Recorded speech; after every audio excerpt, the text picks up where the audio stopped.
So ano ba yung mga pinamili namin this week? Usually mga frozen yung mga fishes dito. So magkano lahat yun kay Ikbro? Awesome. Yung kay Ikbro naman is, so this is how much we spend for our weekly groceries for a household of 2.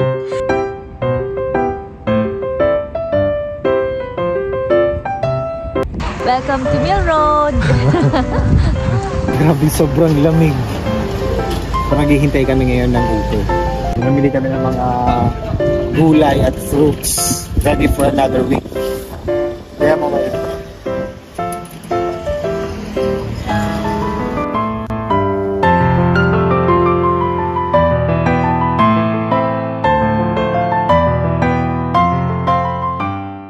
Kanina pa kami dumating dito pero nag-relax muna tayo and now we will show you kung ano yung mga pinamili namin and at the same time, yung meal prep natin for the whole week. Tapos iisipin mo din kung ano yung mga iluluto mo the whole week para ready na yung lahat.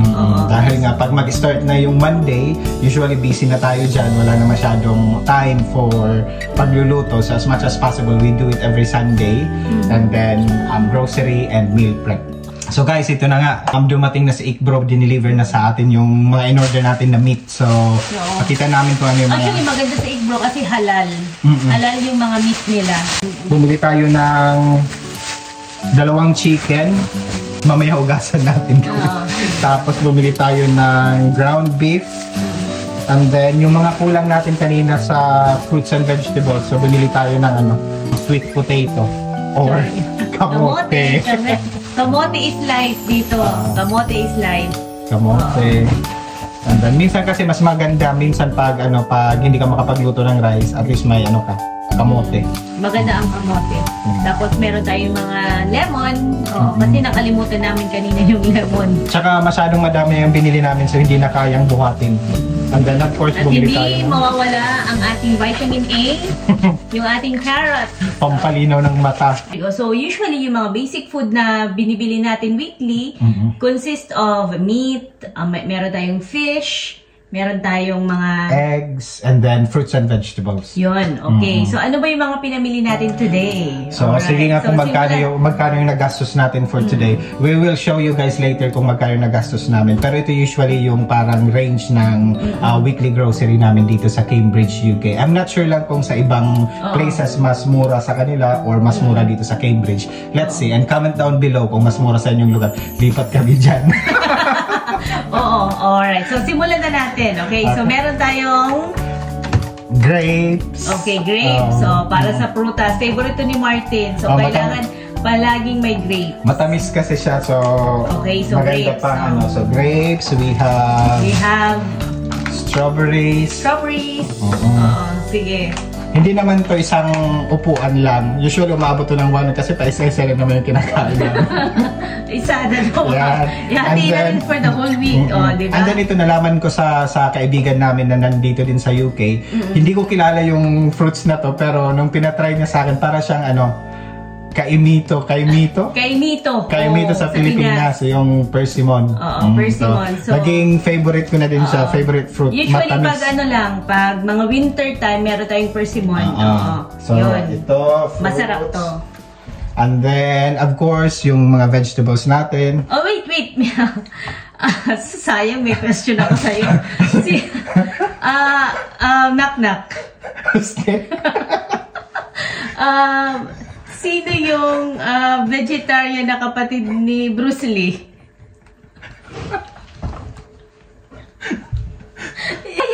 Si Broccoli. Siyempre si Broccoli. So, meron tayong broccoli. Kasi masarap to in fairness. Binablanch lang siya. Binablanch siya namin. Parang 2 minutes lang and then ready to eat na yung masarap broccoli. talaga ang broccoli. Tapos, okay, broccoli. Ano pa? And then, of course, meron tayong, Fill Up Dubai. Ayan, Dates. Pero ito, dates of Jordan. Pero, syempre, masarap siya pag sa gabi. Let's say, for example, mag-tea. So, pwede siyang pang-tea kasi matamis. Yun na lang yung sweets, no? Yun ang sweets namin. Hindi rin mawawala yung bananas natin kasi rich in potassium. So, kailangan natin ng bananas. So, yung binili naming banana is hindi pa siya masyadong hinog. Kasi it will still take time. Anyway, 1 week pa naman. So, may hinog pa siya. Yan. So, meron din tayong butternut squash. Masarap siya pag ano lang. Ginagawa nating soup. Diba? Kasi masarap talaga yung butternut squash. Tapos lalagyan mo lang ng konting mga condiments, spices, ganyan. Yeah. And then masarap milk, na siya. no? Meal na siya. Yeah, Yun. siya masarap. We have ito. Yan. Pipino. Pipino ba yan? Cucumber. Di ba pipino cucumber? Ay, di ko sure. Cucumber to, hindi to pipino. Yan. And then we also have cauliflower. Yun, cauliflower kasi basta masarap. Para siyang may nutty smell and flavor. Nutty flavor. Pag hindi siya overcooked, masarap talaga yung cauliflower. And then, pwede mo siyang i-mix kahit sa anong meat. Yeah, meat. And at syempre, hindi mawawala. Yung favorite niyang baon. Ang favorite kong baon, orange once a day. Orange once a day siya. Ito talaga yung favorite ko, lalo na pag nag-duty. Makikita mo ako na kumakain nito. So, meron siyang 6 pieces kasi yung duty niya parang ilang ba? 3 days per week. So, at least meron pa siyang pang next week.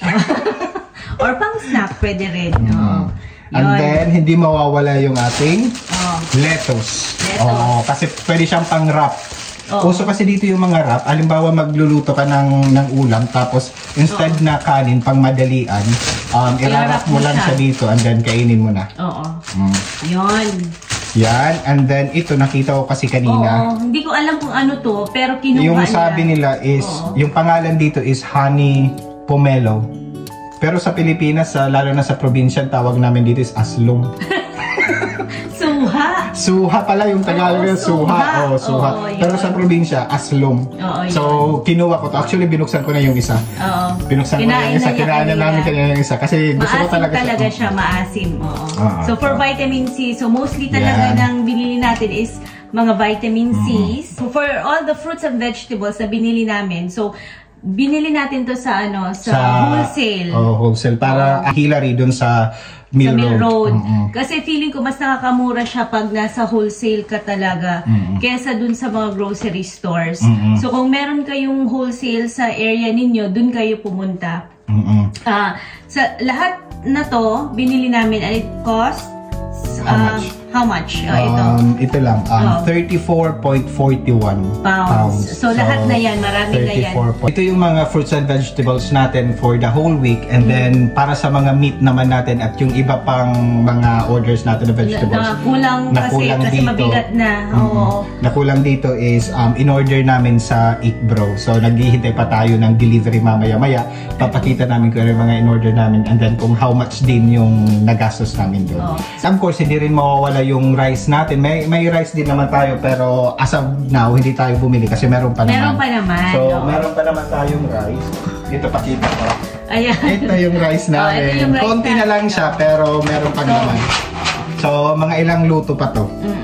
Tapos, yung mga onion, yung mga garlic, tsaka yung mga ginger. Binibili namin siya in bulk. So, marami pa kami for the whole month siguro. For the whole month yun. Yung iba nga, tumubo na yung mga onion na. Tumubo na siya. At yung mga eggs natin. Ganyan. Tumubo na siya, kaya hindi na namin tinapon.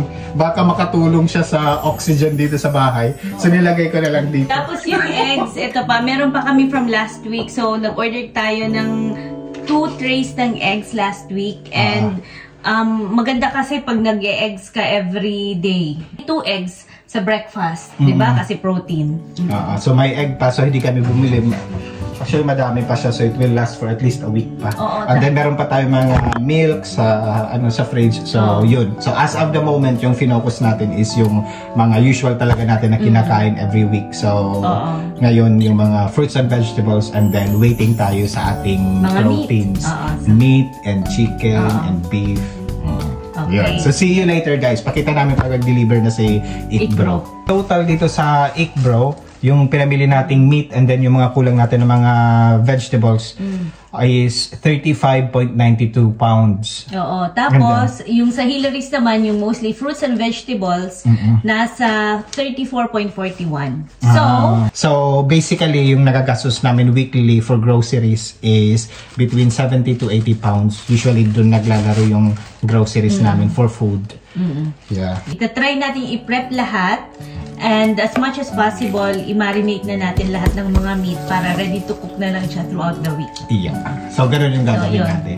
So, sa mga nagtanong regarding sa weekly groceries, yung how much yung nagagastos namin, hopefully, nasagot namin yung mga katanungan nyo. Ito naman is depende kung saang lugar ka dito sa UK at kung ano yung mga shops na available nearby. Kasi pag may mga, ang tawag doon yung mga from farm to store, na katulad dun sa... Wholesale? O mga wholesale, o mas mura kasi yung mga ganun. Minsan din sa mga square market, may mga farmers na, or may mga stalls sila doon, mas mura din kung bibili kayo doon. Lalo na yung fish, kasi yung fish, wala kang makitang fish na fresh dito. So thank you sa lahat ng mga subscribers namin. Thank you for watching, for supporting, and for subscribing to our YouTube channel. Thank you! Yeah.